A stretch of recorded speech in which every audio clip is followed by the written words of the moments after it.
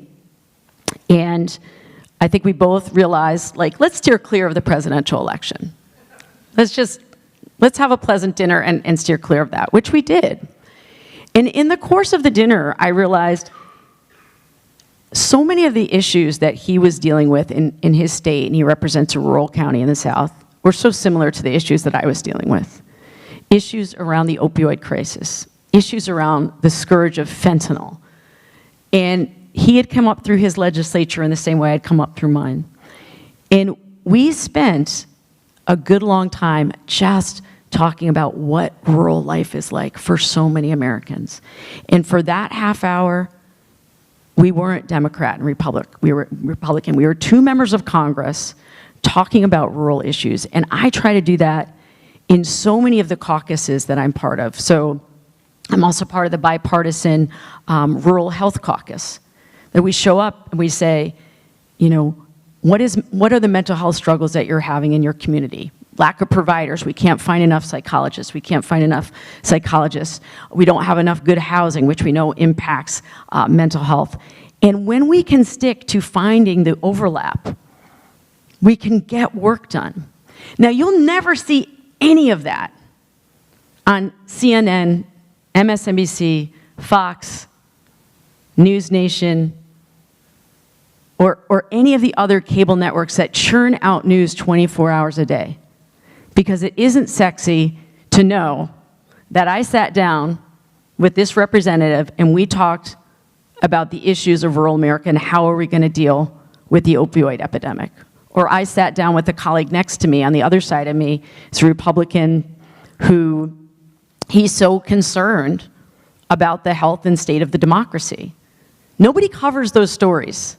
And so what you see on TV is, it must be that you guys are screaming at each other all the time. And there is a fair amount of that. There is. I'm not going to lie to you. But there is also incredibly hard work that is happening.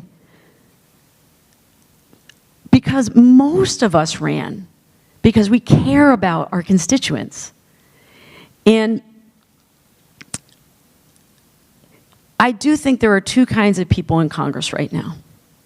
People who run because they care deeply about policy and making lives better for their constituents, and people who care about their pride. And they are there to get the most likes, shares, retweets, and you can kind of see how they both, you know, both those groups of people operate within Congress. And the Republican who was sitting next to me, he had been in the news industry. And I said, you know, I'm really frustrated with the 24-hour news cycle on cable news, because I feel like it's not so much that they're covering the news in that they're making the news by chasing Marjorie Taylor Greene around the Capitol all the time. This is a person who has only one other member of Congress who really believes that she should have any power, and yet every night on the news, she's the leader, leading off the nightly news, as opposed to the people who are actually doing the work. And so I haven't figured out how to change that narrative, but those of us who care so deeply about rural places like Vermont, we have more in common with members of Congress from rural Kentucky and rural South Carolina than the press would ever allow us to think. And I'm trying to change that. Thank you so much. So the next question, one of the challenges Vermont continues to face remains the lack of young, diverse populations of people who stay and develop careers in-state. What do you envision as being critical to keeping young people in Vermont, and how do we get there? So I was a teacher for many years, and I think about this a lot. Are we doing all of the things that we can to make sure that talent stays here in Vermont? For those who want to. I know, my own kids will probably go live somewhere else for a while, but we see this pattern of folks coming back to Vermont in their 30s or 40s to raise their kids here. We have to tackle the housing crisis. So many young people want to settle in Vermont, and they cannot afford housing right now. So that's a big one. There are thousands of jobs open in Vermont right now, tens of thousands, that are going unfilled. So if you are interested in staying in Vermont, there are many, many opportunities available to you right now. The biggest impediment to you finding that success here is actually the housing and not the opportunities. And we, at the federal level, can do a lot more. Vermont's tiny. We don't have the money or the tax base to do all of the programs that we want to do to support young families. But at the federal level, thinking about investing in supports around first-time home buyers down payment assistance, making sure that wages keep pace with inflation, making sure that people have, whether it's paid family leave or child care supports. And this, I think, is difficult for many of my colleagues to understand in Congress who are much older, because I will hear from them, well, I didn't need down payment assistance, or I didn't need student loan forgiveness, and I did it. Why can't these young people do it? I hear that a lot. Why don't they want to work? Why don't they want to put the time and energy in that I put in? And I always say, what you did is different from what young people are doing right now. Everything's more expensive when adjusted for inflation. Housing's more expensive, education's more expensive. They're carrying many, many more loans than you ever had to. The metrics by which you're comparing your life to the life of young people is apples to oranges. And so I have asked for a giant investment in housing. The bill that I put in a couple months ago, it's $500 billion invested in housing. And people will say, that's too much. It's actually commensurate with the need right now. Across this country, millions and millions of units of housing are needed just to keep pace. And so, again, it's policy, and it's also changing the way that we think about these issues. And I am not a millennial. I am not Gen Z. I'm Gen X. And I feel like I've spent so much time in my political career trying to translate between generations above me and below me, because there has been this narrative that has taken hold around young people today that is just wrong.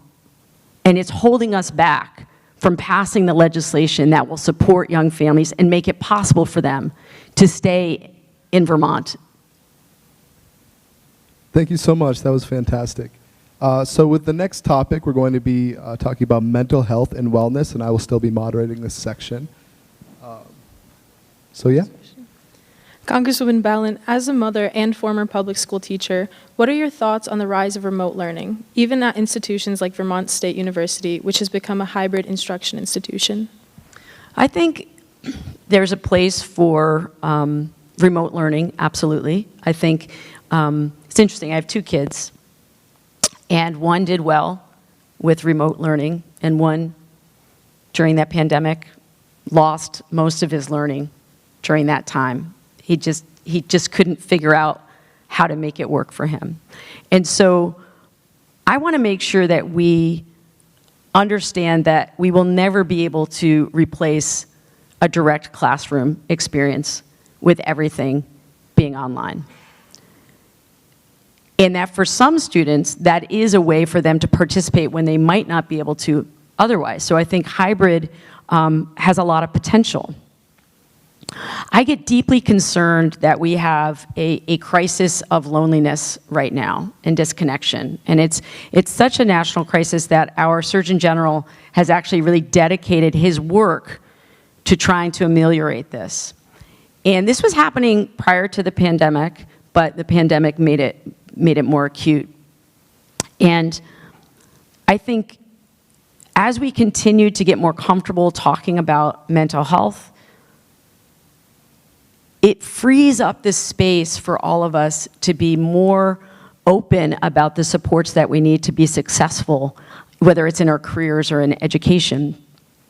And I want us to truly embrace what I try to do as a teacher, which is differentiated instruction, that not every kid needs the same thing. And it's exhausting when you're an educator trying to meet all of those needs. It's not easy. But remote education, hybrid education can be a tool. And I also know there is no replacement for sitting with each other, looking eye to eye, laying a hand on one another when you make a good point. We know as humans we are tactile. We do get a feedback loop of calm when we are sitting in community with others. And so both things are valid. I don't want to see us move entirely towards remote instruction for that reason.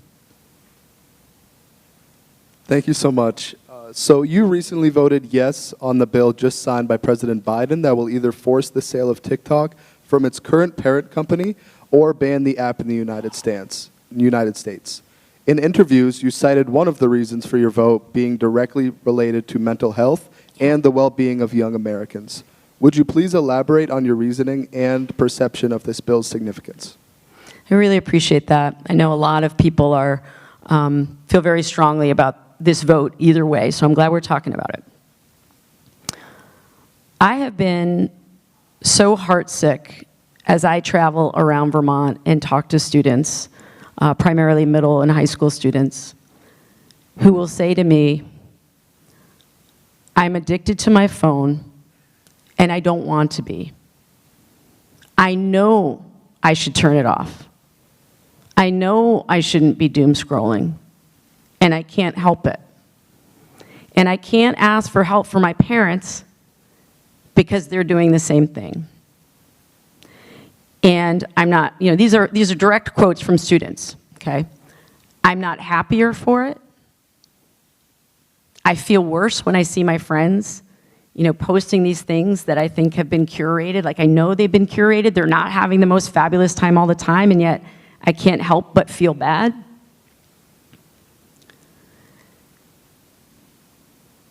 And one student said to me, I resent that these companies are making money off of me and my mental health. And that really struck with me. It really, really, really stuck with me.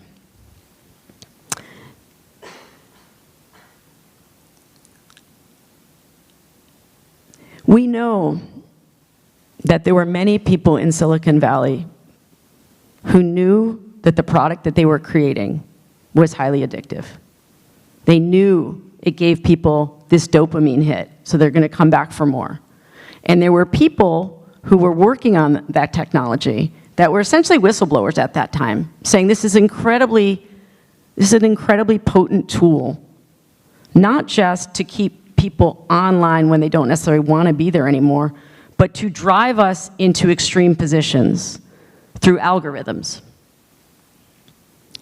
So that worries me. As a member of Congress, I sit in on briefings that are not public, that talk about our security, both as a nation, as individuals. And I have deep concerns that so much of our personal information is being aggregated, but also individualized. Here's what I mean. When this bill first came up as a possibility, TikTok was able to geolocate so many of their users, and we're able to lock them out of the app and essentially say, if you want to unlock the app, push this button, you need to call your member of Congress. So my team got these messages from people who didn't actually understand that they were calling directly to my office. And sometimes it was funny. It would be these young people just yelling, no! And we're like, no what? And they're like, no, don't ban TikTok. And then I was like, oh, okay. And then others were saying things much, much more disturbing. Like, I will do self-harm if I don't have access to TikTok. People would say, I will be suicidal, disconnected, depressed. You can't do this to me. I spend hours and hours a day on TikTok. That is my solace. That is my comfort. I found that very, very disturbing. First, that many of these people were very young. Some of them were under 13. And secondly, that the company was geolocating on them, which sort of proved the point that they have absolutely too much information that they're gathering from all of us. Now, I know it got portrayed in the media as if it's a ban. It's not actually a ban. It is a forced sale, which has been done at other times in our history. So it's not singular. This is not the only time this has come up.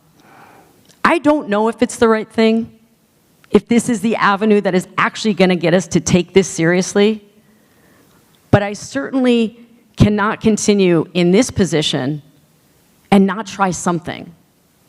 Because my constituents, many of them young people, are saying, we need you to do something. We don't like what it's done to our lives. And I will also say, I know many of you out there, I'm sure, use TikTok because it's fun. I know that. I want to see it being run in a way that is showing a little bit more care for the people who are using the app. Thank you. Or a lot more care. Yeah.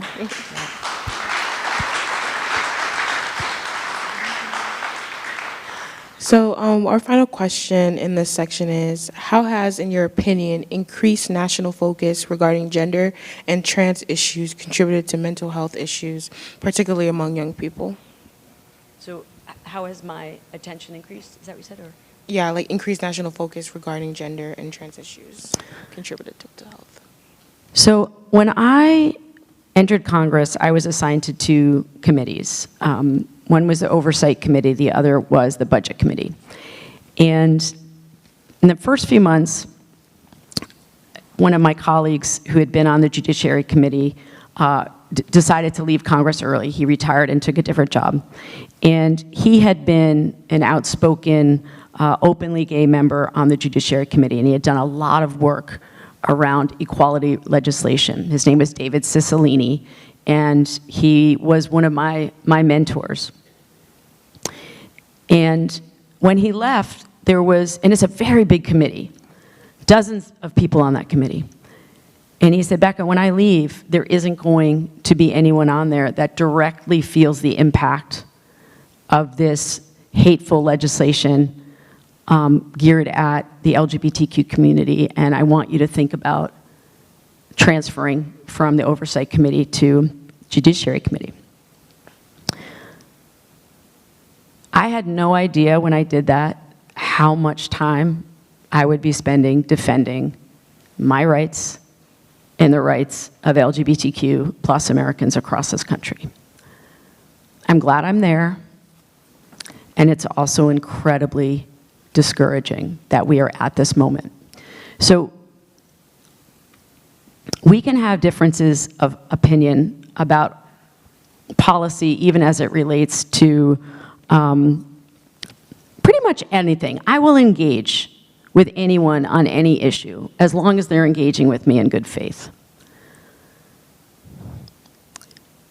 Coming into this Congress, there was a Republican think tank that realized that people were not as fired up and as angry anymore about same-sex marriage, that boat had kind of sailed, that most people knew somebody in their community or in their family or their neighbor who was in a same-sex relationship.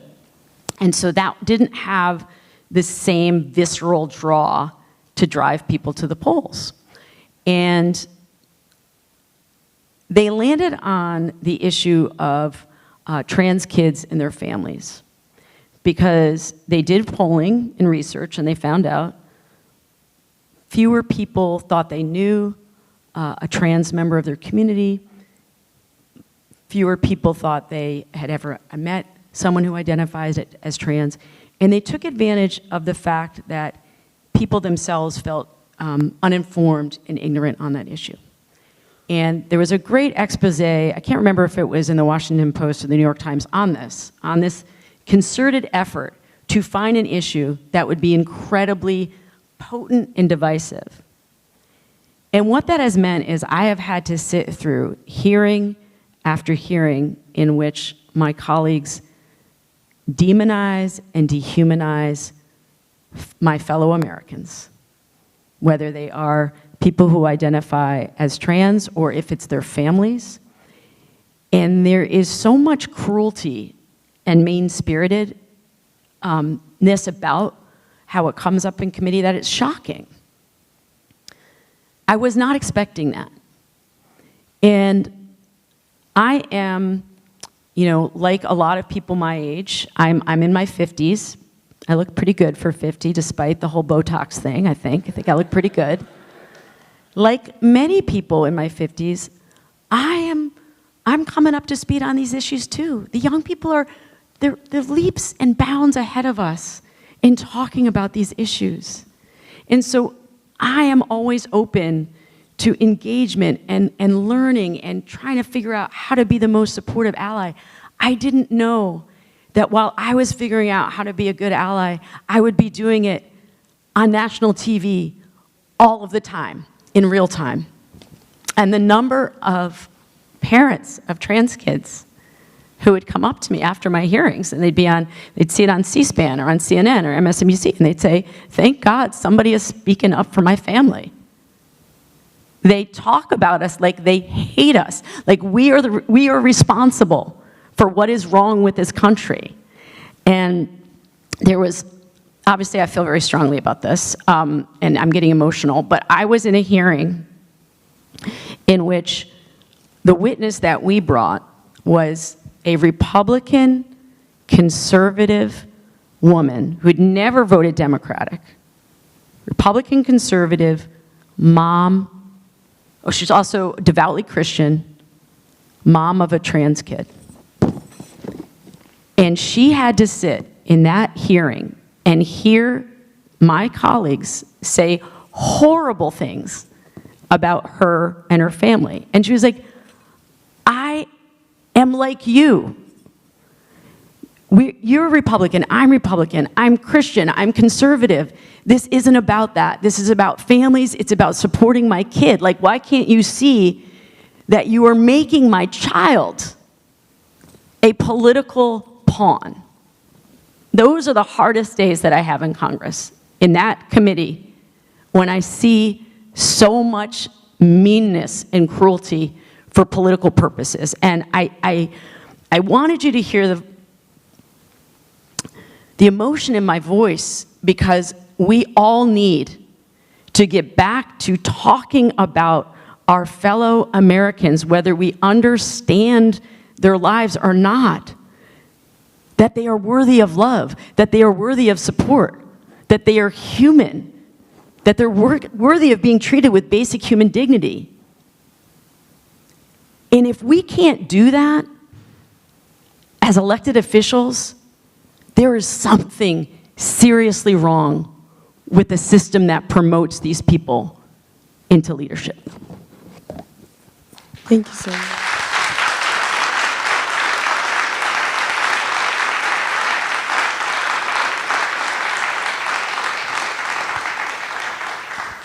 Amazing points. Thank you so much. So we're moving on to our last section for today, and it's on civic engagement in the health of this democracy.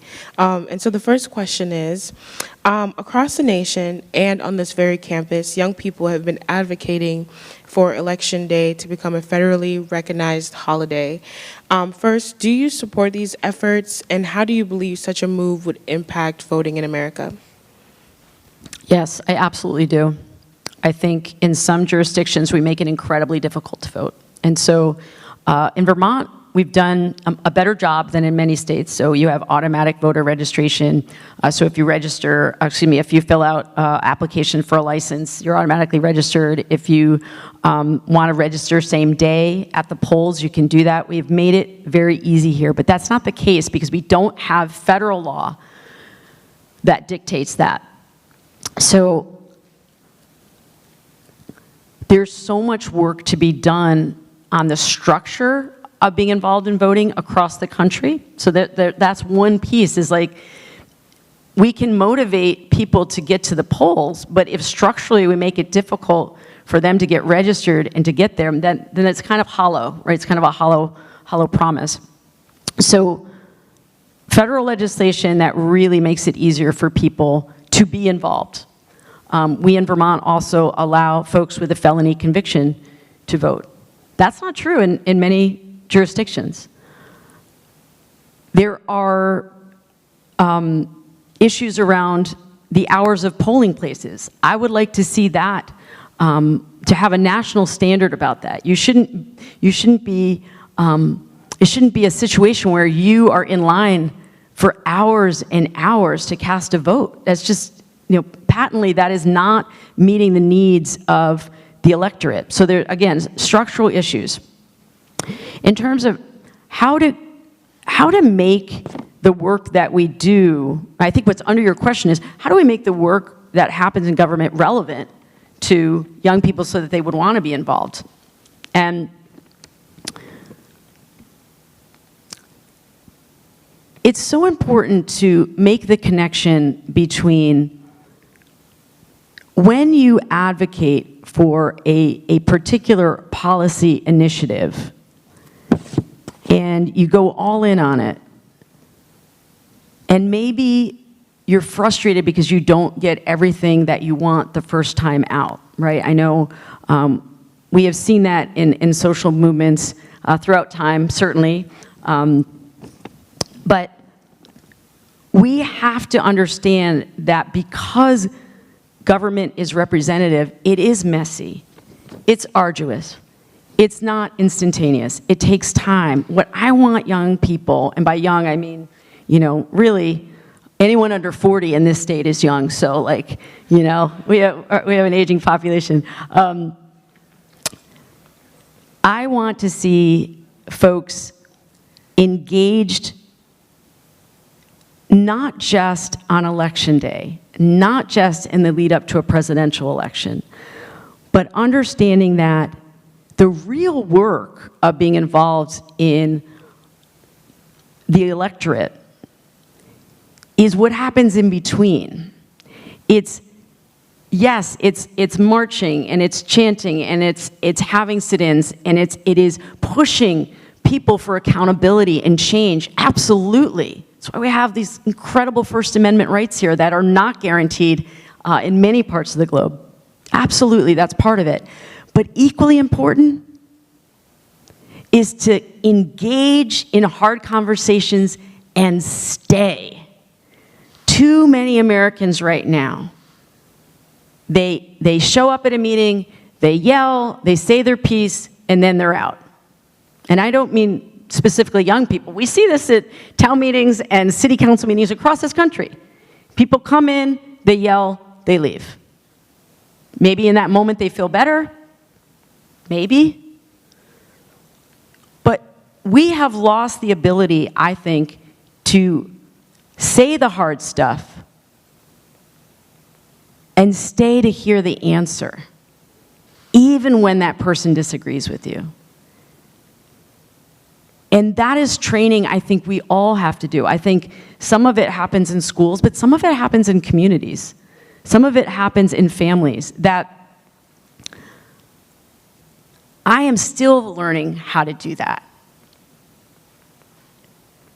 Can I tell you a quick story? I don't know how much time we have, but do I have time for a story? Okay. So, remember how I told you everything is divided? Like you go through the Republican door, the Democratic door. Well, so orientation is not divided. Republicans and Democrats coming into Congress for the first time, we have our training all together. And the only time we're divided is when we're in our caucus meetings. So One morning, I'm an early riser. I got up to the cafeteria-like area and looked around, and I didn't recognize a lot of the people sitting there, and summed up pretty quickly that they were Republicans, because I had gotten to know so many of my Democrats through different meetings that we'd had. And so in that moment, what I really wanted to do was grab my coffin and muffin and go back to my own hotel room and not have to have an awkward conversation with my colleagues about politics. And I forced myself to stay. So I forced myself to do the thing that I always encourage other people to do. And I sat down, and it was really funny because they thought I was a Republican. And so they were talking to me about issues that are important to them, and how the RNC was driving them crazy. And you know what I mean, right? I mean, when the RNC gets involved, like, it's crazy, right? And I said, no, I don't, because I'm a Democrat. And they're like, what? And things got really weird for a few minutes and awkward. And I stayed, though. I said, so tell me about your races. Tell me, why did you run? What do you do in your home district? And I stayed. And I didn't think anything would come out of it. I really didn't. Like, after a few minutes, I was like, peace out. and I thought, well, I tried. The woman who was sitting next to me, who I had the awkward interaction with, who was like, why are you sitting with us, basically, she became a friend. And staff members from other Republican members. Turns out their office is down the hallway from mine. And we still vote often on opposite sides of things, but we stay engaged. And if I can do it, as a person whose rights are being disparaged all the time, as a woman and as a gay person, if I can do it, you can do it too. You can say the hard stuff and stay. You can have those hard conversations in your communities. It's the only way we're going to get out of this. It really is. So I'm working on it in real time, and I hope you will too.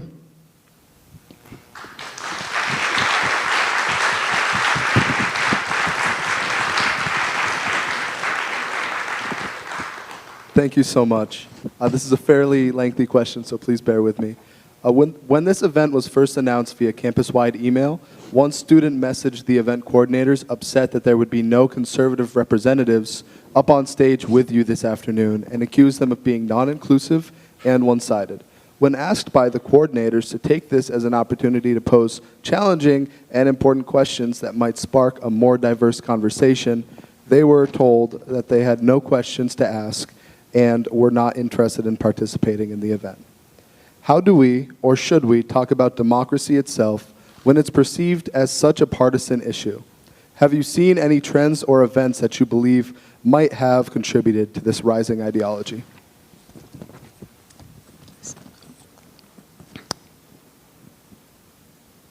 So it makes me sad that that person felt like, as a representative of Congress, not seeing what I think I started with at the top, which is I represent everybody.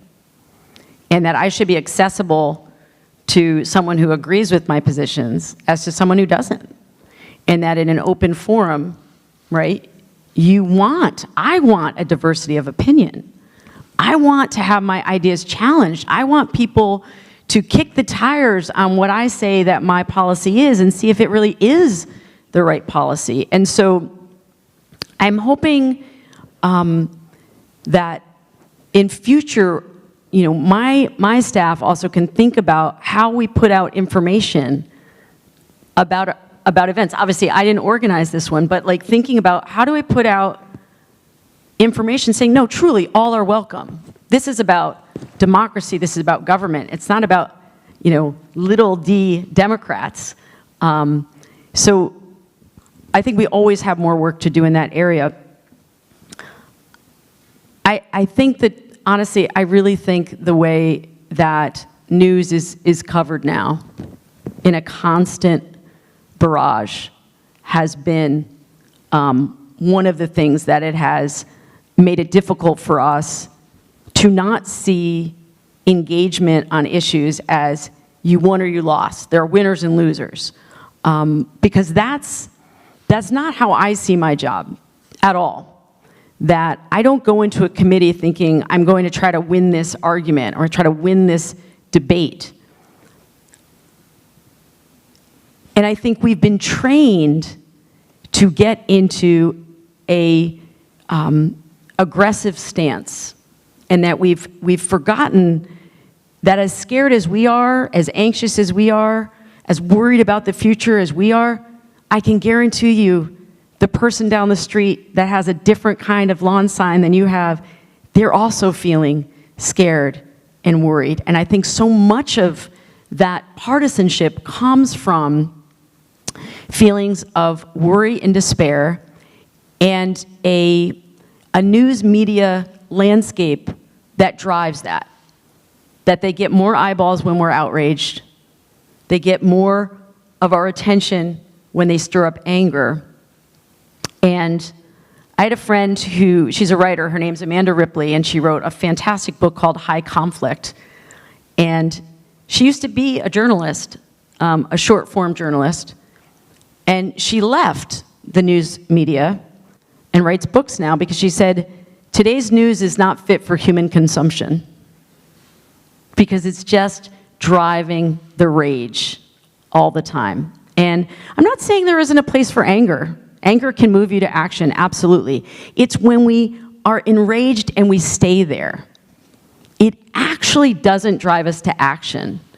And I think there is a misunderstanding in this country about cynicism, and that we hold it up as, you know, if you're happy, you must not be paying attention, right?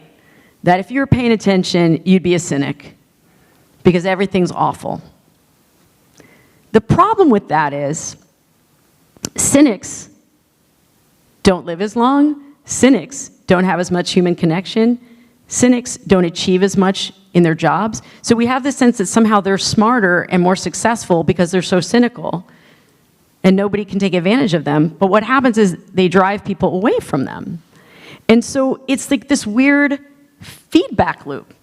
And I've been told my whole career, you're too kind, our campaign slogan was courage and kindness. Oh, you'll never be able to win on that. You'll never be able to win on that. Nobody wants to hear that. I was like, actually, everyone wants to hear that because they're exhausted. They don't want to be part of the rage anymore, but they don't know how to step off of it. And so I actually was meeting with a friend yesterday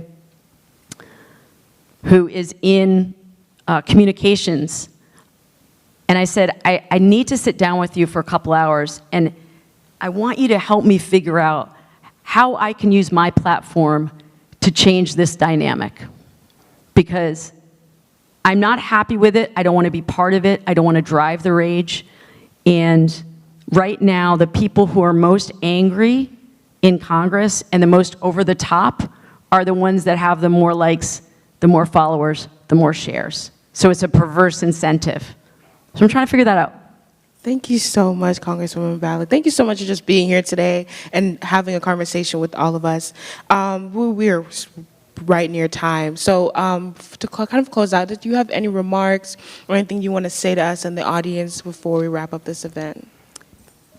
Here's what I want to say. I knew, for all the students here, I knew at your age what I wanted to do, which is what I'm doing right now. It took me a very long time to finally listen to that voice and do the thing that I was called to do. And I put up obstacles all along the way. I don't come from money. I don't come from anyone in politics. I don't even know how to do it. How do you even do the mechanics of getting on the ballot or running a campaign? So I put it off for a very long time. And it was my spouse who finally said to me, I don't want you to look back on your life and that you haven't done the thing that you were called to do. Surround yourself with people who believe in you and your potential, that will help you nurture those ideas and those dreams. I can tell you, as the child of an immigrant, as a gay woman, as the child of a working class mom, I never imagined I would be in Congress. So I want you to think about, what are those voices in you? And how do I get there? How do I surround myself with the people that will help me to get there? You're too young to put obstacles in front of you. That's what I want to say. Thank you.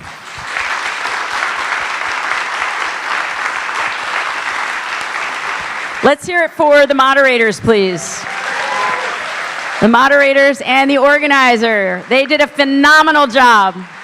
And please give it up for Congresswoman Becca Balint. This is how it's done. They did such a good job. Really good.